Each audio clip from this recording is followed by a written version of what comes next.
Olá, muito boa noite. Sejam muito bem-vindos. Eu começo as lives e as mensagens começam a chegar. Muito engraçado. Hoje nós temos Vamos Caminhar Juntos. Olá, Ellen, tudo bom? Vamos todo mundo entrando, mandando coraçõezinhos, porque o tema da noite é muito bacana. Vamos falar sobre humanização do processo com o professor Fábio Souza, que a gente vai aguardar ele chegar aqui. Ele já chegou. Vou chamá-lo já já. Obrigada, professor. Vamos entrando todos. E é uma grande alegria fazer essa live de hoje. Gente, isso aqui, baita tema, né, Ellen? Ai, obrigada. Esse Instagram tá bem diferente agora, né? Que a gente pode participar com outras pessoas. Já enviei a visualização, a solicitação. Vamos aguardar chegar. Olá! Olá, boa noite. Tudo bem? Tudo bem, professor Fábio Souza. Que honra tê-lo aqui comigo no projeto Vamos Caminhar Juntos. A honra é toda minha, doutora Linha. Como é que você está? Tudo bem, tudo ótimo. Estamos terminando o verão aqui no Rio de Janeiro, né? Mais um calor, um baita calor. E felizes. Estou muito feliz com o resultado desse projeto. Agradecida por você ter aceitado. Já passaram aqui pessoas muito legais. Semana passada tivemos a Adriane Bramante e a gente falou de você. Falamos que você estaria aqui. E tivemos também um jornalista falando sobre comunicação. Que bacana. Muito legal. Na próxima segunda, nós temos um psicanalista. Ele é da Universidade de Boston e ele vai falar sobre a psicologia do direito. Que bacana, muito bom. Legal, né? Ele vai falar um pouco também dessa questão atual da pandemia. Porque nós, na verdade, né, nós advogados, e vamos tratar aí vocês também lá no Poder Judiciário, como professores também, nós não deixamos de exercer nossas funções, né? Nós continuamos trabalhando. E a gente percebe que muitos profissionais do direito, os professores, enfim, começaram a apresentar algumas dificuldades no próprio trabalho, né? E consequentemente, algumas síndromes também, de ansiedade, burnout, por exemplo, que era tão comum em outras, né? Então a gente vai falar um pouco sobre isso e vai ser muito bacana. Mas a nossa temática hoje é humanização do processo. E falo pra caramba, né? Mas assim, eu assisti a tua palestra há 2 anos atrás, num congresso, que o seu tema era esse. E eu fiquei assim, enlouquecida, eu fiquei assim, apaixonada pela fala, pelo tema. Porque assim, eu sou feita uma esponja, sabe? Que vai sugando as coisas e eu preciso aplicar isso na minha vida. Preciso aplicar. E quando eu tive a oportunidade de te convidar para estar aqui, eu falei assim, não tem outro tema a não ser esse. Vamos ver se ele topa. E você topou e te agradeço. E queria que você falasse suas considerações iniciais. Fica bem à vontade, tá? Tá em casa. Que bom, Nina. Que bom. Obrigado. Primeiro, obrigado pelo convite. É um prazer estar aqui. Quero dizer que eu acho o projeto muito importante. Todas as temáticas são fundamentais. Uma pena não ter conseguido assistir a live da Adriane Bramante. Eu gosto muito dela, da atuação dela, tanto à frente do IBDP, quanto na parte acadêmica, quanto como advogada. E é muito importante a gente estimular o debate sobre temas que são realmente relevantes.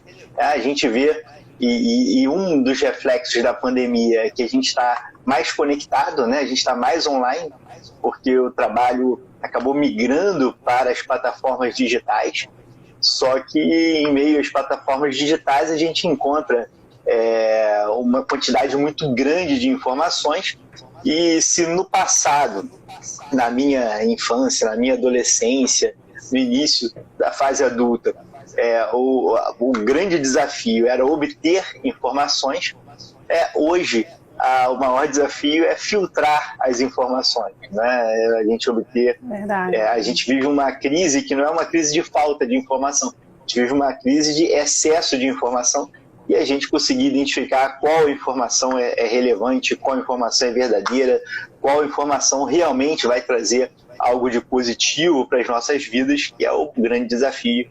E acho até que isso está muito ligado a boa parte do drama que a gente vive, e que você bem mencionou, vai ser objeto de discussões futuras aqui no seu programa. Bom,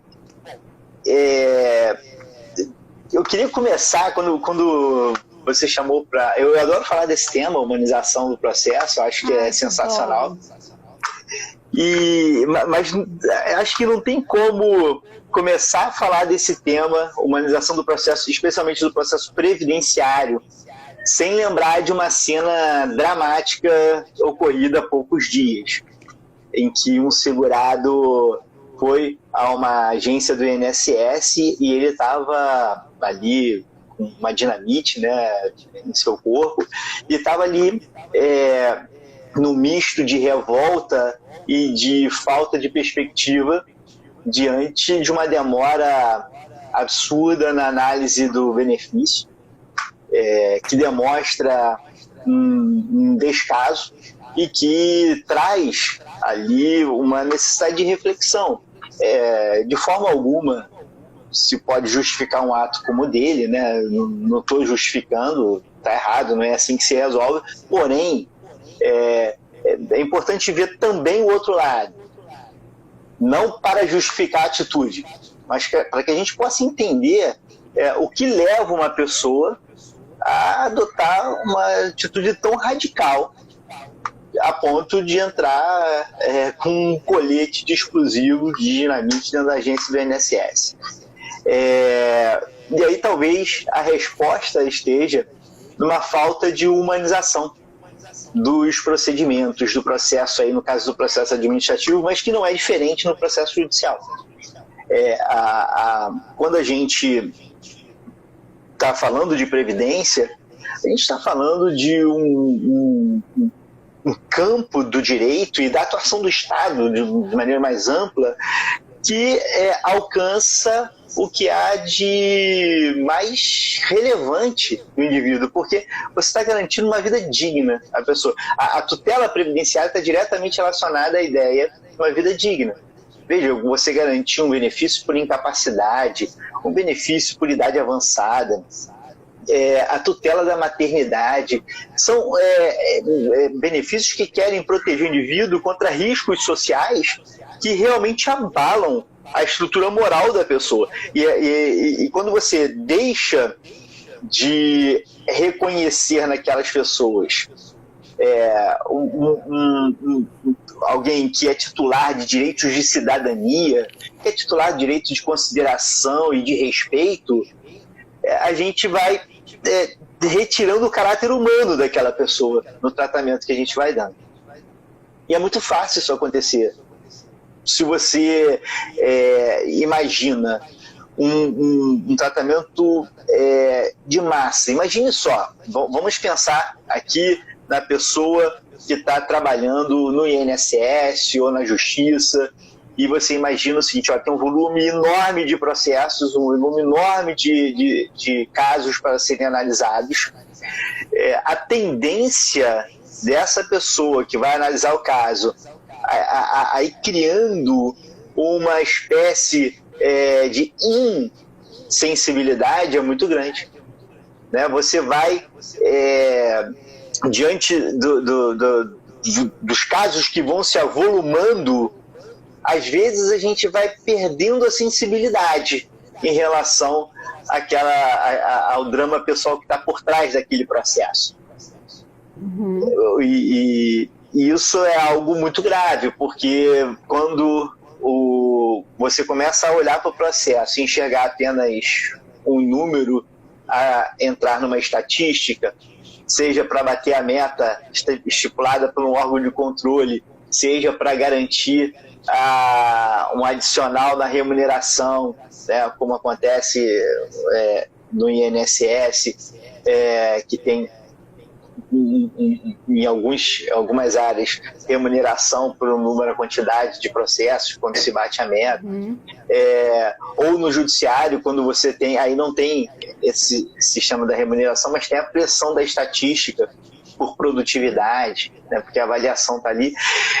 E então a tendência de você romper com a essência do que está em jogo é muito grande, porque na verdade você passa a ter o processo apenas como um problema para ser resolvido e não como um dos principais objetos ou ferramentas, instrumentos de um Estado democrático de direito, que é a forma de se acessar a justiça e se ter acesso a esse direito fundamental, que é um direito fundamental instrumental, um direito fundamental para que você possa conseguir proteger todos os outros direitos fundamentais.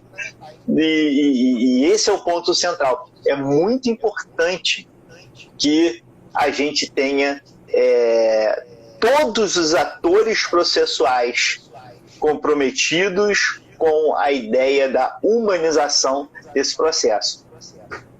É muito importante, mas é muito difícil e desafiador. Não é impossível, mas é difícil. Então, eu acho essa fala tua muito... é o cerne da questão mesmo, porque a gente, nós enquanto operadores de direito, a gente, como dizem no dia a dia, nós somos o primeiro juiz da causa, a gente que analisa e verifica as condições, mas eu sempre falo da dor social. Eu escrevi isso há pouco tempo num e-book e falei que junto com esse indeferimento, né, junto com aquela negativa de um direito, ele vem uma dor, que eu chamo de dor social, que é exatamente essa angústia que ele fica, desse padecimento por não conseguir, por não adquirir aquilo que ele acha que tem direito e muitas vezes tem. Às vezes não, mas muitas das vezes tem, né?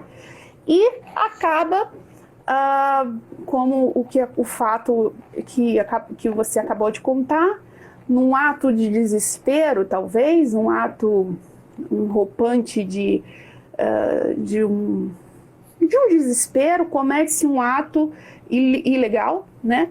Mas se a gente for olhar, a gente vê ali nitidamente o padecimento humano. Aqui nessa cidade onde eu estou, porque assim, eu morei em Niterói muitos anos e voltei para o interior, que é Itaperuna. Ih, travou o Fábio. Não, eu tô te ouvindo. Ah, tá ótimo. E voltei para Itaperuna, que é o interior do estado do Rio. Aqui a gente tem uma vara única, que é o doutor Rodrigo Reif, que é o juiz, e doutora... esqueci o nome. Gente, hoje eu tô ótima de memória. Mas ele é o titular aqui, é uma pessoa boníssima.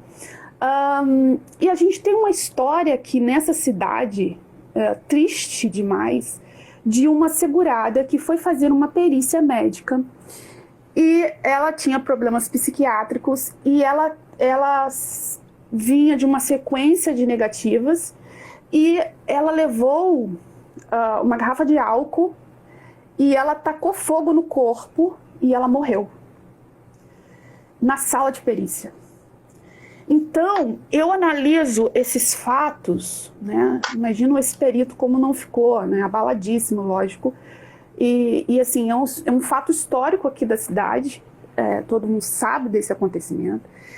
E eu fico falando exatamente desse padecimento que a gente tem que buscar e levar, e quando a gente judicializa, a gente muda a história desse indivíduo, né? A gente consegue entregar a ele, às vezes é um salário mínimo, mas que para ele vai ser a mudança da vida dele.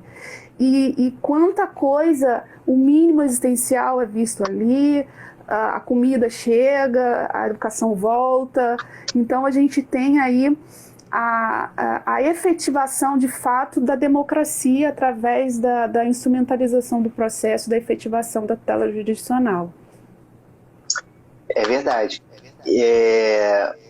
São casos dramáticos, né? A pessoa que está se submetendo a uma perícia no INSS e muitas vezes, imagina um desespero, né? A pessoa que não consegue trabalhar vai pedir o benefício do INSS e vê uma resposta negativa, dizendo não, pode trabalhar, não está incapacitado, e a pessoa simplesmente não consegue trabalhar, e aí vai ficar sem o benefício, não consegue trabalhar para sustentar sua família.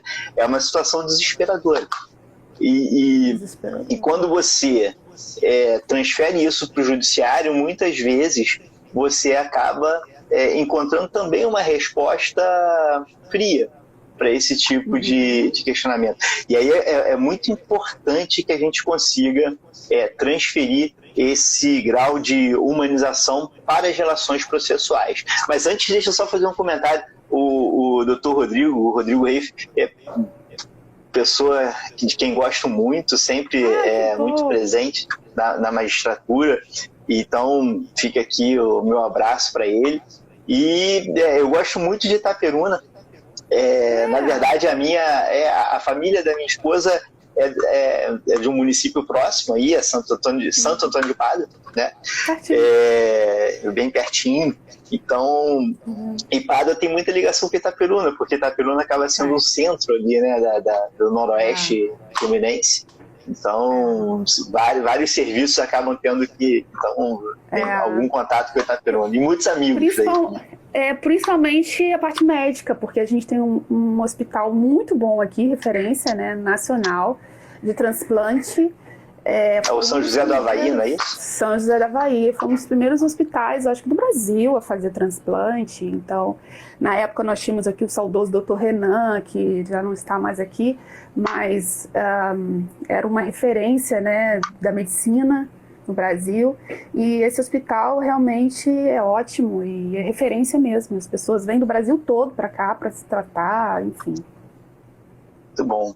Com muito carinho pelo noroeste fluminense, Itaperuna e os demais vizinhos. Que bom. Mas sabe, às vezes eu vejo que o problema da humanização do processo não está só no juiz, nem no servidor do INSS.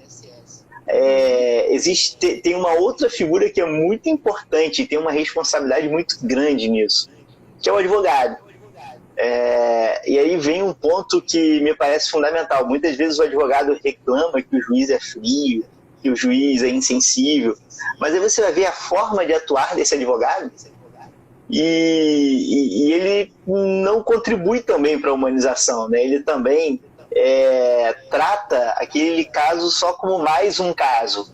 Não estou dizendo que isso acontece em todos os advogados, assim como não acontece em todos os juízes, nem em todos os servidores do INSS. Mas são muitos os casos em que, na verdade, essa frieza no tratamento com a parte começa já no escritório de advocacia, né, em que você tem, às vezes, um caso tratado de uma maneira absolutamente impessoal, mesmo diante de dramas extremamente específicos na vida daquela pessoa, e você não consegue traduzir para o processo porque simplesmente aquilo não foi colocado. É missão do advogado apresentar a parte ao juiz. Não é apresentar pessoalmente, não é isso, mas é missão do advogado conseguir mostrar para o juiz, porque é ele que tem a capacidade postulatória, né, o advogado que tem a capacidade postulatória, então mostrar para o juiz a situação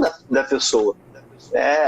E eu fico às vezes impressionado. É tão bom quando você pega uma petição bem escrita que consegue trazer ali realmente uma descrição dos fatos. É tão mais fácil julgar esses casos, isso é muito bom. Agora, por outro lado, quando vem algumas petições que não trazem nada, simplesmente acabam como se fosse um trabalho de preencher formulários, isso está contribuindo muito pouco, e aí o advogado está deixando de cumprir o seu papel social tão relevante. Eu concordo, e assim, eu lá no meu escritório, agora a gente está acabando. Eu tenho uma vida meio louquinha, né? Porque eu tô aqui em Itaperuna, mas meu escritório é em São Gonçalo, então eu fico nessas indas e vindas. Nossa, E aí, mas agora por conta da pandemia, a gente está fazendo atendimento online, né? Para a gente acabar não. Porque São Gonçalo teve um grande aumento de número de casos de Covid. Estamos fazendo online. Mas, você sabe, nas audiências, principalmente de instrução e julgamento, após eu assistir a tua palestra, eu comecei a refletir que, às vezes, a gente, né, na hipótese de pensão por morte, a gente leva as testemunhas para corroborar ali a questão do companheiro e da companheira, fora as provas que se tem, e eu costumo agora fazer umas perguntas do tipo: como foi o dia do funeral? Como foram os últimos dias de vida? Eu comecei a perceber que quando a gente fala de pensão por morte, as pessoas sempre chegam no escritório comentando assim: poxa, o último dia dele foi assim, ele levantou, ele acordou, ele comeu tal coisa, e de repente aconteceu. Eu comecei a observar que isso é rotineiro. As pessoas, quando falecem, as outras começam a dizer: poxa, o último dia dele foi...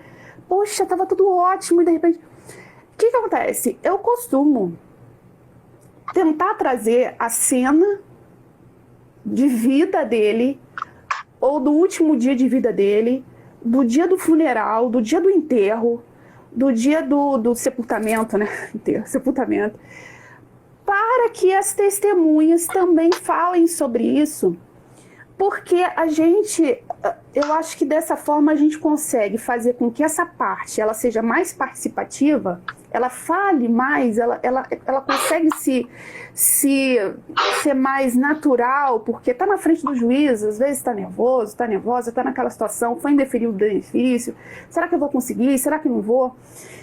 E com isso, eu percebi que as partes começaram a se desenvolver melhor, e a emoção, vindo através da lembrança, fez com que eles começassem a falar coisas que às vezes nem contaram para mim antes, detalhes, sabe?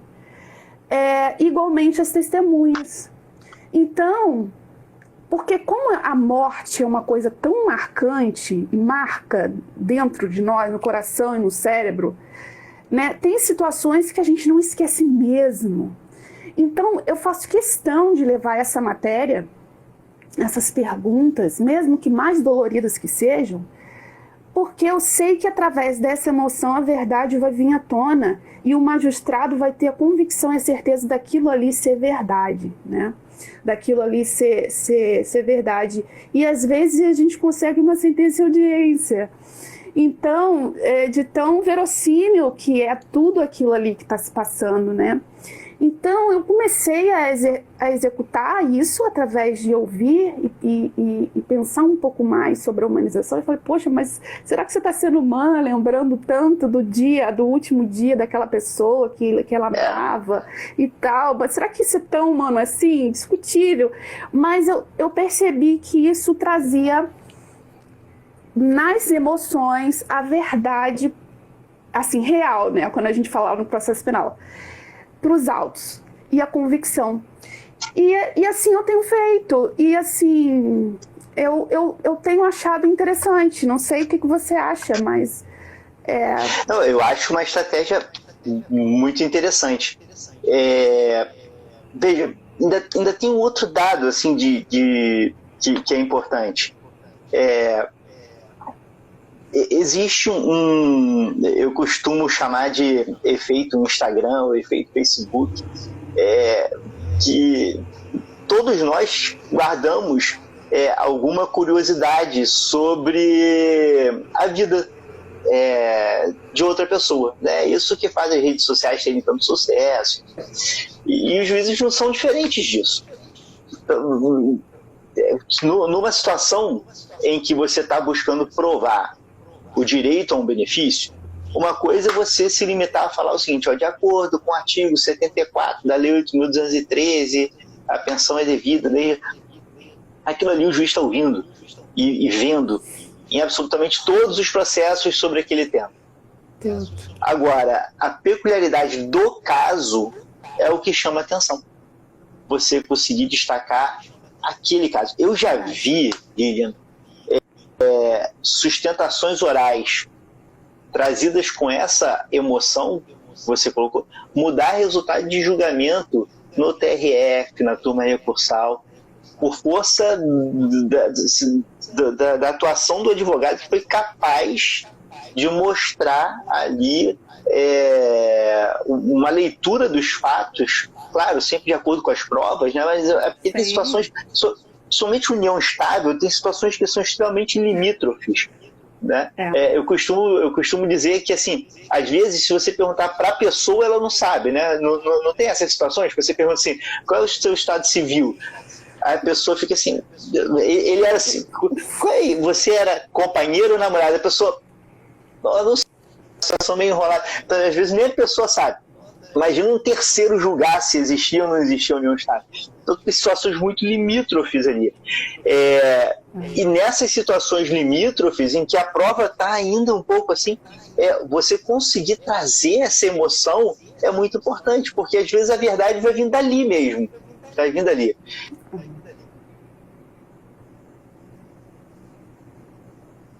A vida da pessoa é importante. Eu tive uma outra hipótese de pensão por morte que me marcou muito, muito.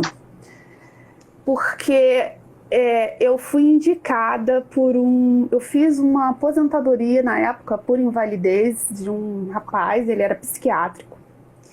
E ele ficou muitos anos aposentado. Então, assim, ele me indicava um monte de gente, sabe? Um monte de gente. Até que um dia ele me indicou um cara que ele conheceu no ponto de ônibus e o cara era cardiopata. Ele me trouxe ele, aí eu também consegui aposentá-lo por invalidez e ele um belo dia me indica uma pessoa para que eu fizesse um benefício assistencial. Aí eu fiz o benefício assistencial, essa menina era psiquiátrica, mas assim, muito psiquiatra, ao ponto de, no dia da perícia, nem foi feito, não, eles eram do Rio, foi feito na Venezuela. O médico perito, ele é bem...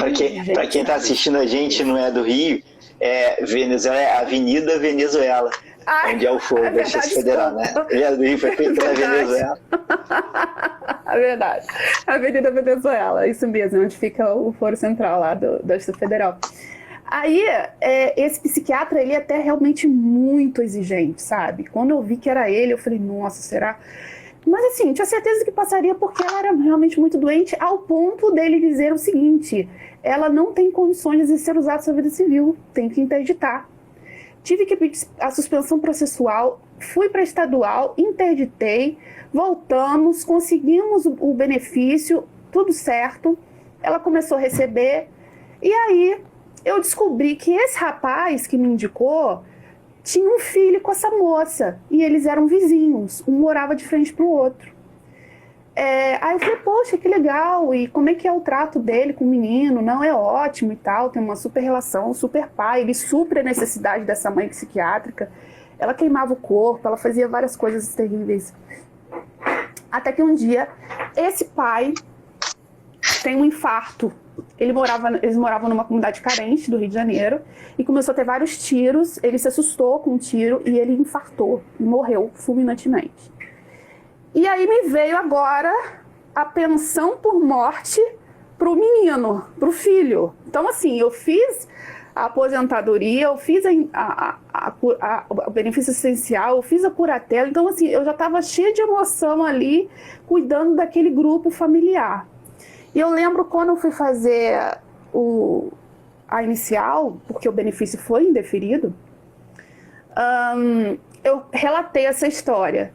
E eu relatei o seguinte, que a tia dele, na verdade, que ficou com uma curatela dele, né? Fiz a guarda dele também. E aí, essa tia me contou que todos os dias pela manhã, a maneira deles se encontrarem era pela janela.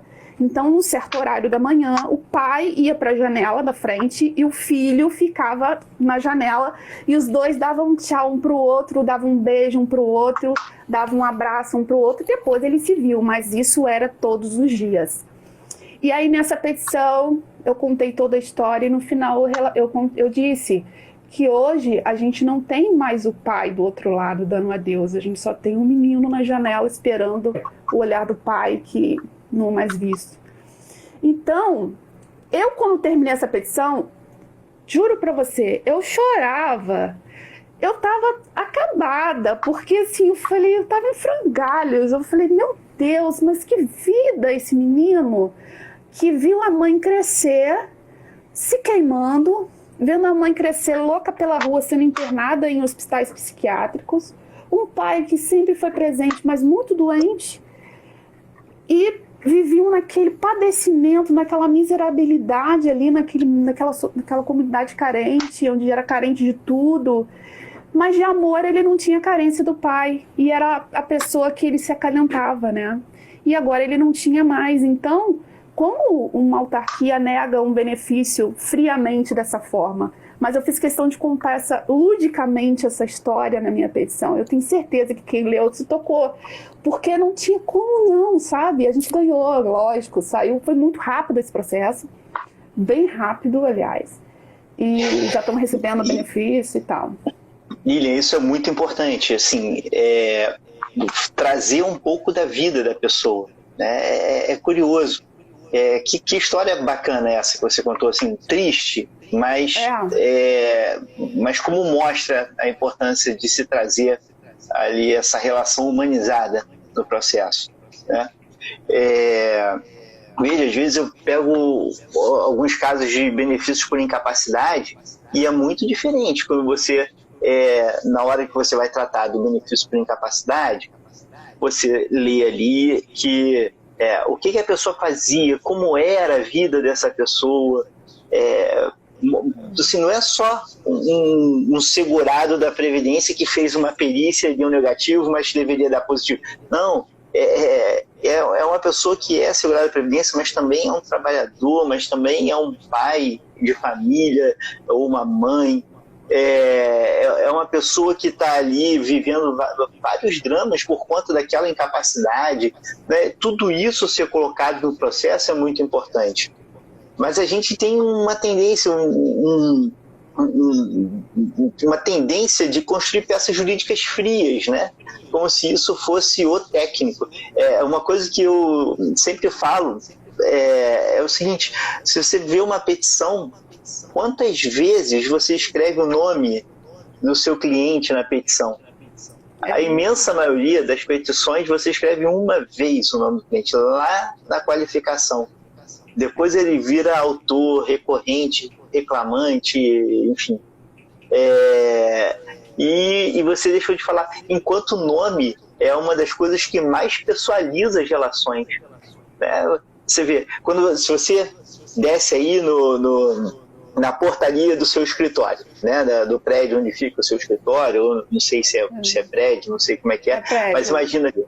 E aí tem o porteiro ali. Uma coisa é você chegar para o porteiro e falar, boa noite, com toda a educação. Outra coisa é você falar, boa noite, senhor fulano, né? Porque quando você fala o nome da pessoa, é um símbolo mesmo de identificação, né? Então, isso é muito, muito importante. Até na narrativa. Só que a gente criou no imaginário popular que a petição técnica é aquela que você não fala o nome do autor, né? Isso é um ponto que, assim, às vezes você colocando ali o nome da pessoa já ajuda. É detalhe. Claro, é um detalhe. Mas o conjunto dos detalhes faz a diferença. Porque se você quer que o juiz dê uma decisão mais humanizada, a sua petição também precisa estar mais humanizada, né? Você precisa apresentar aquele autor de uma maneira mais humana para o magistrado. Isso é muito importante. Você vai pedir, o seu exemplo foi fantástico, você estava pedindo atenção com você poderia ter escrito uma petição friamente. Olha, é filho, inválido, morreu, vamos resolver isso na perícia e acabou. Né? O filho inválido, o pai morreu, vamos resolver na perícia e acabou. Poderia ser uma petição fria. Mas, às vezes, aquela petição tão fria, diante de uma perícia que está ali, mais ou menos... Às vezes, a petição bem escrita auxilia, inclusive, o perito na hora de fazer a análise. Né? Verdade. E se você coloca o seu exemplo anterior da testemunha para falar da companheira, pode falar... Tá, mas essa pessoa tinha uma vida, onde é que eles se conheceram, né? Escrever na petição mesmo, onde se conheceram, como é que conviviam. Você sabe, você vai levar as testemunhas. Sabe, conversou com o seu cliente, uma testemunha que nos via lá no clube, uma testemunha que é um colega de trabalho, uma testemunha que era da igreja. A sua petição já pode trazer da igreja, como é que era a igreja, qual a igreja, quantas vezes? No clube, como é que era o clube no trabalho, qual que era o trabalho, e coloca a vida da pessoa ali. Isso é um ponto importante, né? Porque senão, se a gente não traz na própria petição essa carga de humanidade, mostrando, está julgando a vida dessa pessoa aqui, que tem todas essas relações sociais. Se você não traz aquilo na petição, a sentença também não vai trazer. A sentença é claro que o fato de você botar tudo isso na petição não é uma garantia que a sentença vai trazer. Não. Pode ser que... Mas você aumenta as chances de uma análise mais humanizada se você pede de um modo mais humanizado também.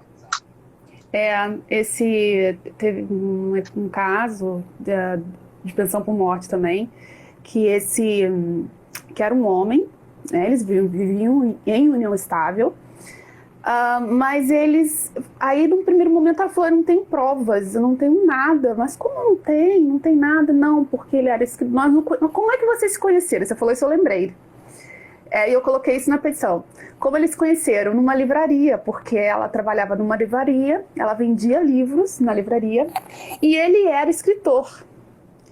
E assim, eles se apaixonaram no primeiro olhar, porque ela entendia tudo de livros e ele era o escritor, né?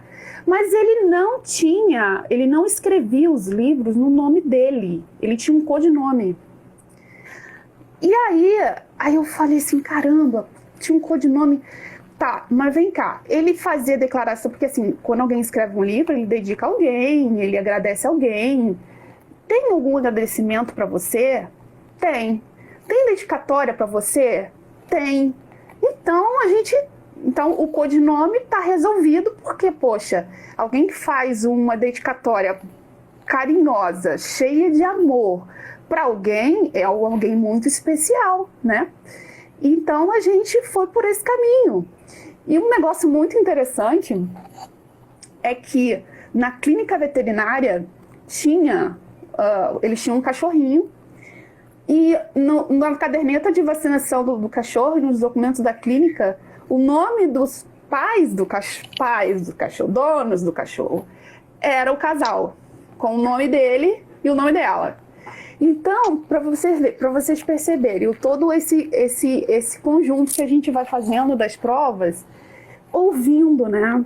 E eu acho que essa humanização, ela parte do ouvir o outro na hora que a gente está lá fazendo um atendimento, porque é muito fácil, realmente, pensão por morte. Tá, foi quando o falecimento, foi assim, foi assim, redigir, fazer aquele copia e cola, mas não.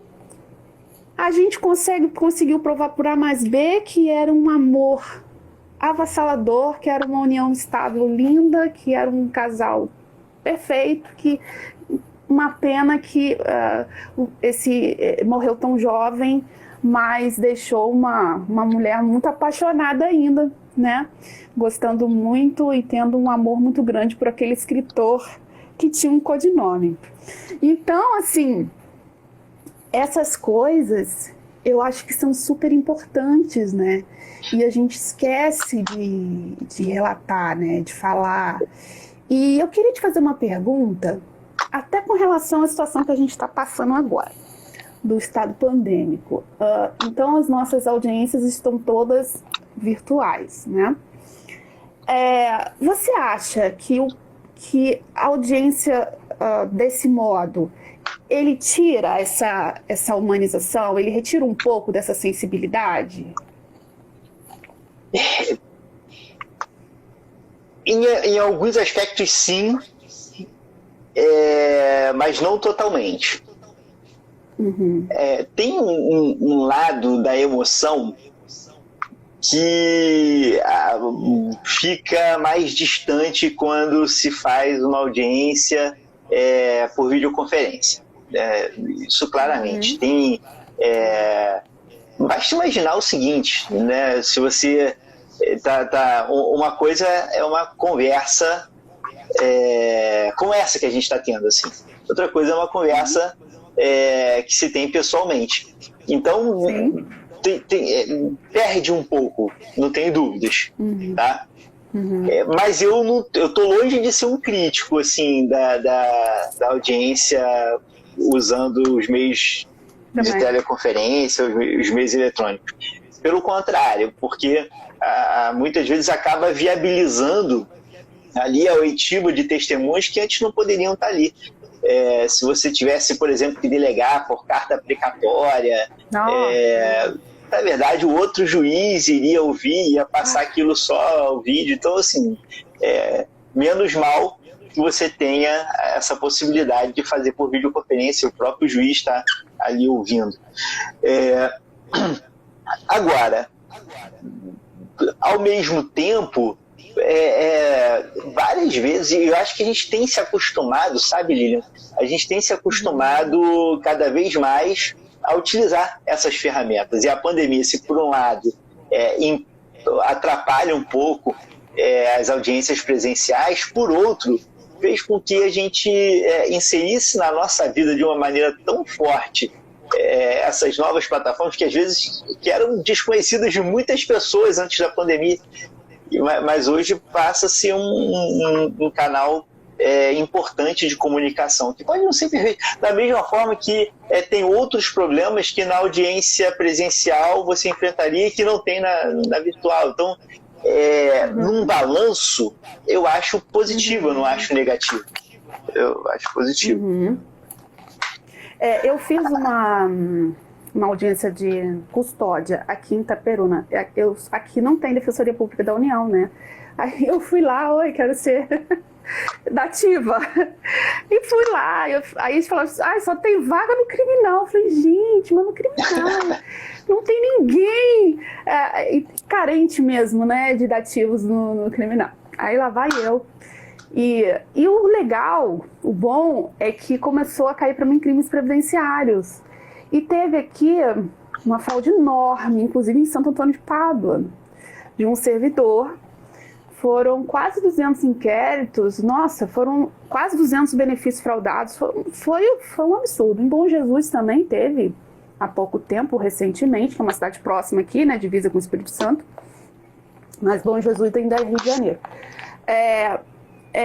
E aí, me perdi no que eu estava falando. Eu estava falando, da audiência, da de custódia. Aí eu já estava lá fazendo uma audiência minha mesmo, de um cliente, e falava assim, doutora, tem uma audiência aqui você não tem como ficar com esse... Eram 2 meninos que foram pegos com notas falsas. E a falsificação era muito grosseira, era tudo com numeração igual, enfim. E eles estavam em Campos.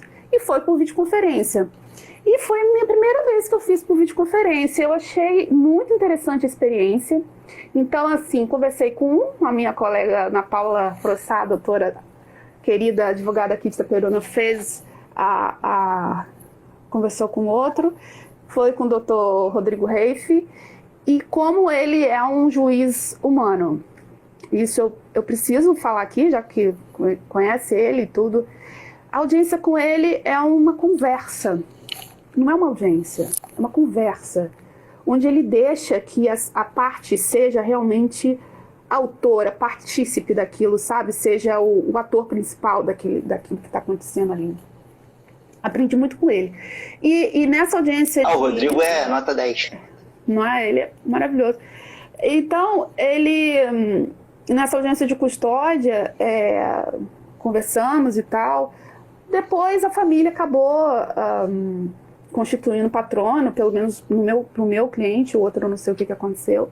Mas assim, eu vi ali realmente o ouvido do magistrado para aquele menino, o que eu estava defendendo, né? Ele me falou coisas muito importantes da vida dele, que foram levadas em consideração naquele momento da audiência de custódia, e que eu achei super interessante. O próprio Ministério Público Federal também percebeu aquilo que estava acontecendo, levou em consideração aquilo que estava sendo falado ali pelo nem sei falar direito, pelo preso, né? Que estava ali preso. Na audiência de custódia, sim. E aí, então assim, eu sentia que não teve, pelo menos naquela situação ali criminal, que eu estava chegando naquele momento, estava tomando conhecimento naquele momento, eles puderam, mesmo à distância, mesmo ali naquela situação, puderam ser partícipes daquela situação toda e puderam se defender, puderam falar e tudo mais.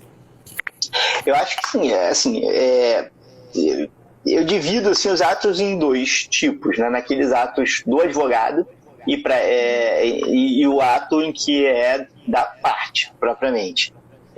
Nos atos do advogado, eu acho que o processo eletrônico ajuda demais, né? Até para despachar com juízes. Imagina só, você vai despachar com um desembargador do TRF, você está em Itaperuna, você teria que ir até o Rio de Janeiro para despachar com o desembargador. Hoje se marca uma conferência no Zoom e eu estou convocado no TRF há um tempinho e a gente despacha por Zoom, né? Na própria Turma Nacional de Uniformização, despacha por Zoom, não precisa ali o advogado se deslocar para ir até lá. Então assim, nos atos do advogado acho que facilita muito. A própria sustentação oral, imagine só, você se inscreve para sustentação oral e a sustentação oral vai acontecer lá para o final da tarde, né, na sua lista. Se fosse presencial, você ia ter que passar a tarde inteira ali no tribunal esperando a vez da sustentação oral.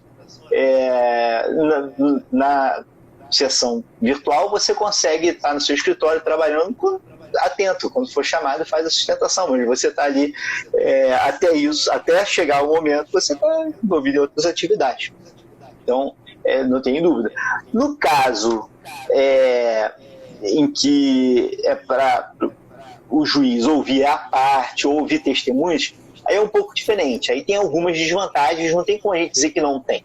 É diferente de uma oitiva presencial e uma oitiva virtual. Mas, ainda assim, acho que cada vez mais, ao nos acostumarmos com essas novas tecnologias, é possível também humanizar essas relações.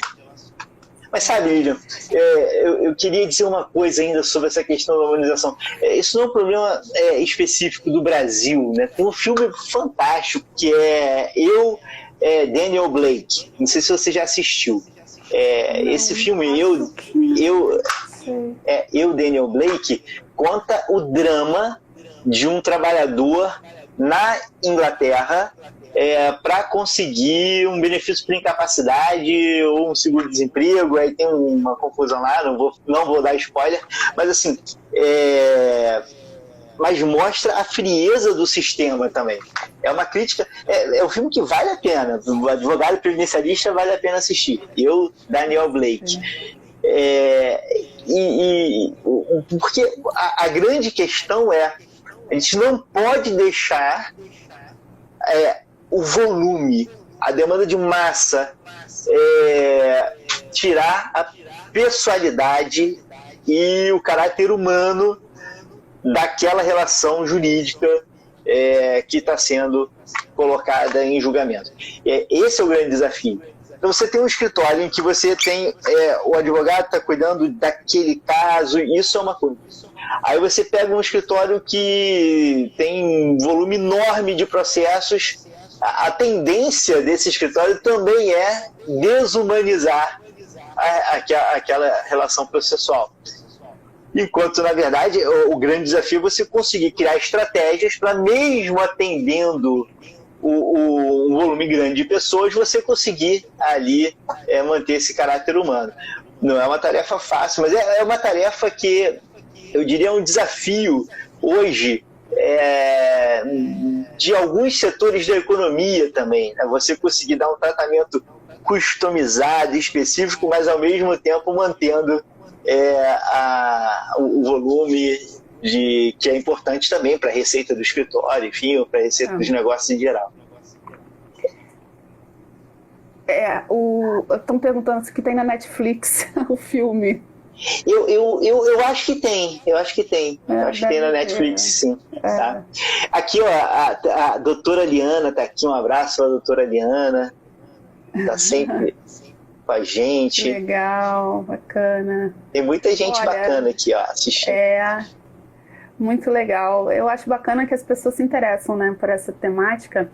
E que eu sou apaixonada de ouvir histórias. Eu adoro ouvir histórias. Então, eu acho que a história, quando é contada, e ainda mais essa história que a gente participa e vai participar por um tempo, né, defendendo essa história, nossa, quando a gente consegue, ao final, é muito feliz, é muito, muito gratificante. Eu, por exemplo, isso que você está falando da massificação, a gente quando começa a atender e você começa a ter êxito, as pessoas começam a te indicar para outras pessoas, a te indicar e falar. E assim, em Niterói eu tinha um cliente que ele era apaixonado, assim, a gente se fala, é um querido. E ele me indicou bastante gente, sabe? E aí eu comecei eu marcava, a gente não tinha pandemia, né? Mas eu marcava por ordem de chegada. Aí eu falei, gente, eu começo a atender 9 horas da manhã por ordem de chegada. Vocês vão chegando, a gente vai atendendo. E aí, gente, tinha gente que chegava lá, tipo, 6 da manhã. Aí eu comecei a falar assim, nossa, não dá não, gente. Esse pessoal tá falando com o segurado do INSS, né? Ele tá traumatizado já. Tá traumatizado. Já vai chegar. Aí eu falei, gente, não pode, as pessoas doentes assim, né? Bengala, aquele pacote cheio de papel, de receita, de não sei o quê. E assim, não tenho pressa para ouvir, né? Pode contar a história que quiser que eu tô ouvindo. Quanto mais papel, melhor. Quanto mais conversa, melhor. E tá ótimo. Mas essa questão da massificação, realmente é isso. Tira a escuta. Tira o nosso papel, o nosso lugar de escuta no processo. Consequentemente, faz com que a gente não escreva aquilo que necessite. Consequentemente, faz com que o magistrado leia de uma forma automática e também tem uma sentença automática. Então, assim, é um decorrer que começa lá atrás, como a gente começou no início dessa live, né? Quando a gente começou a falar. Que começa realmente da escuta, de se colocar e fazer com que esse autor ele seja o ator social ali, né, de fato, na nossa construção. E, Fábio, olha, a gente está chegando ao final aqui, passou tão rápido, né? Voou. São quase 10. Voou. Foi ótimo a conversa. Quero muito te agradecer, muito. Eu queria só que você falasse, porque eu sei que você tem uma pós lá no CDS muito boa sobre planejamento previdenciário. Eu queria que você falasse um pouquinho dela, se você quiser. Sei que tem um timaço de professores lá, né, dando um baita show. E eu queria que você falasse um pouco do que é essa pós, como funciona e tal. Lili, esse é um projeto que eu estou apaixonado por ele. Assim, né? A gente lançou um MBA em Planejamento Previdenciário. É um MBA, verdade. Então, assim, a gente já tem, né, a nossa pós-graduação em Direito Previdenciário, que trabalha, né, os casos mesmo de Direito Previdenciário, com foco no regime geral, isso é uma pós. Mas agora a gente lançou um MBA em Planejamento Previdenciário. A gente percebeu, e isso tem muito a ver com humanização também, que era importante criar uma capacitação para que profissionais advogados pudessem prestar uma consultoria jurídica, não apenas sobre benefícios do regime geral, mas que incluísse também um planejamento relacionado à previdência complementar e até questões jurídicas relacionadas a outros investimentos voltados para a manutenção do padrão de vida no momento em que a pessoa resolver se aposentar, né? Então, assim, o planejamento previdenciário envolve desde você conseguir o melhor benefício para a pessoa no momento que ela está ali querendo se aposentar e você planejar com ela como vai ser esse ato de concessão, mas envolve muito mais que isso, porque às vezes no início da vida da pessoa, que é o melhor momento para você começar a planejar sua aposentadoria, você já pode adotar, às vezes, medidas simples, já pensando ali nas melhores soluções para o futuro. E mais, né? Imagine só, principalmente as pessoas que têm rendas um pouco mais altas, imaginando alguém que tem ali, que ganha acima do teto da Previdência Social.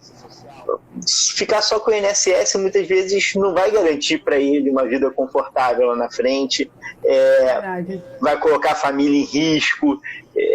Então você trabalhar com o advogado, conseguir entender também sobre seguros, seguro de vida, invalidez, sobre previdência, conseguir falar, por exemplo, sobre a importância de você ter ali algum investimento e que possa garantir um terceiro pilar de proteção.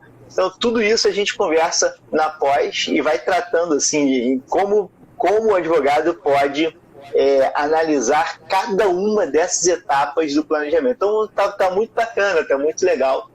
E fica o convite para todo mundo, se quiserem dar uma olhada, né, nesse debate. Tem várias lives, a gente fez uma sequência de lives de planejamento previdenciário, todas estão no canal do ICDS no YouTube. E quem tiver curiosidade, basta olhar.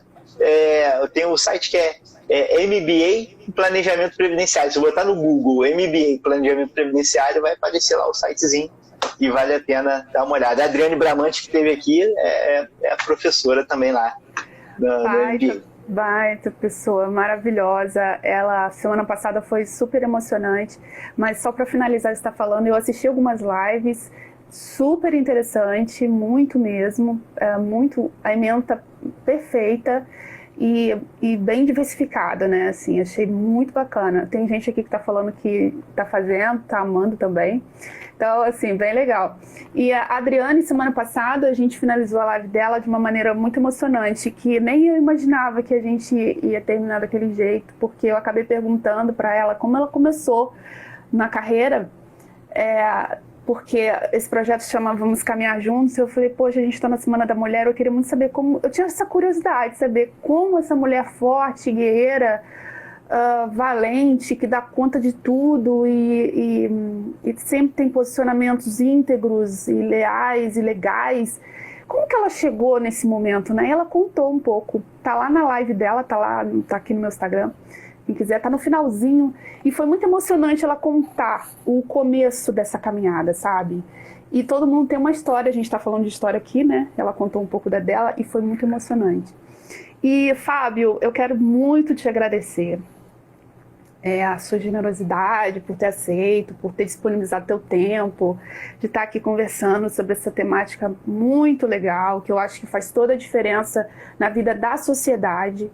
Então, é um instrumento de mudança na própria sociedade brasileira, porque a gente passa a ser instrumento de entregar realmente para a sociedade a melhora de vida, a dignidade humana, né? Todos aqueles conceitos que a gente aprende, que a gente precisa ter, que o cidadão, como partícipe do Estado Democrático de Direito, tem reservado para ele, que foi entregue para ele na Constituição de 88, esse marco na redemocratização do Brasil.